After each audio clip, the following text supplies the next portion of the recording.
தமிழ்நாடு அரசு நடத்திய உலகம் உங்கள் கையில் நிகழ்ச்சி சென்னையில நேரு உள் விளையாட்டு அரங்கத்துல நடந்தது. அரங்கம் ஃபுல்லா மாணவ மாணவியர். மேடையில பாத்தீங்கன்னா 3 அமைச்சர்கள். நிதி அமைச்சர் Thangam Thennarasu, human resources development minister mister PTR Palanivel Thiagarajan, industries minister mister TRB Raja. மாணவ மாணவியர் கேட்கக்கூடிய கேள்விகளுக்கு ரொம்ப வெளிப்படையா பதில் சொன்னாங்க.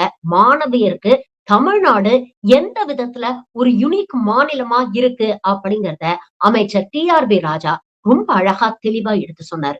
இந்த வீடியோ சமூக வலைதளங்கள்ல இன்னைக்கு ட்ரெண்டிங். தமிழ்நாடு வந்து ஒரு ரொம்ப யூனிக்கான ஒரு ஸ்டேட்.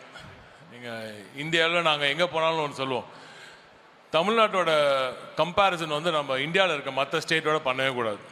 ஏன்னா நம்மளோட போட்டி எல்லாம் உலக நாடுகளோட தான், especially Scandinavian countries. I will tell you why.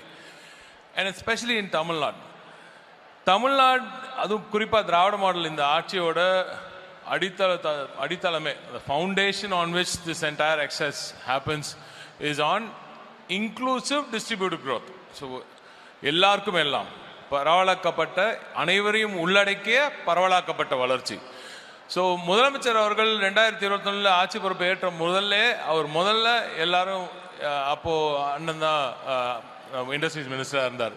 So நம்ம தங்கம் தென்னரசு அண்ணன் இப்போ நம்ம ஃபினான்ஸ் மினிஸ்டர் தான், அப்போ இண்டஸ்ட்ரீஸ் மினிஸ்டராக இருந்தார். அப்போலேருந்தே இண்டஸ்ட்ரீஸ்க்கு என்ன டைரக்ஷன் அப்படின்னா டிஸ்ட்ரிபியூட்டட் க்ரோத். இதுவரை வளர்ச்சி கிடைக்காத மற்ற இடங்களுக்கும் நீங்கள் வளர்ச்சியை கொண்டு போகணும். ஒட்டுமொத்த தமிழ்நாடு